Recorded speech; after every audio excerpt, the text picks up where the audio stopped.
Lesikolo siceleke phansi sinetimfa kanzi siya ngekuwa kancane kancane. Kanzi ke Batali bakhatsatekile ngaloku. Ngekusho kwalencwadzi levela itiko letemfundvo lesikolo besisetinhlelweni salo.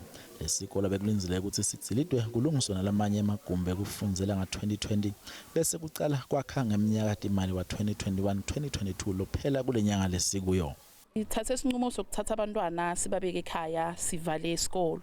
Sinelithemba lokuthi abantwana abasi-safe la esikolweni abakaphephi. Lo myakho ungahle uwe noma ngabe ngesikhathini.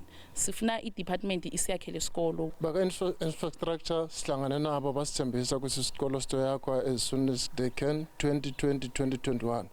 Sahlangana futhi no-MEC wakuqinisekisa lokho ukuthi isikolo siyoyakhwa noma kanjani in writing and signed by him. So siyamangala ukuthi sekwendekalana. Labatali batsi lesikolo sinebafundzi labanyenti kunenombolo ledzingekako njengoba bangetulu kwemakhulu lasikhombisa nemashumi lasitfupha abafundzi. Lelinye liclass lina 50 something, lelinye lina 70 something, lawanye amaclass ana as much as 110 yabantwana. Labanye ana bo 90 something.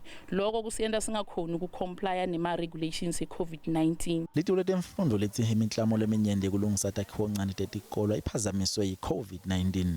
Lesikolo bekubeka ukuthi sizolungisa ngo-2020-2021 financial year siphinde futhi sifake ezinye izinsiza ngo-2021-2022 financial year. Kodwa ke ngokufika kwe-COVID-19 kumele ukuthi i-department ibhekane nokulungisa amanzi ne-sanitation ezikoleni zethu ngokuhambisana nama-health and safety protocols.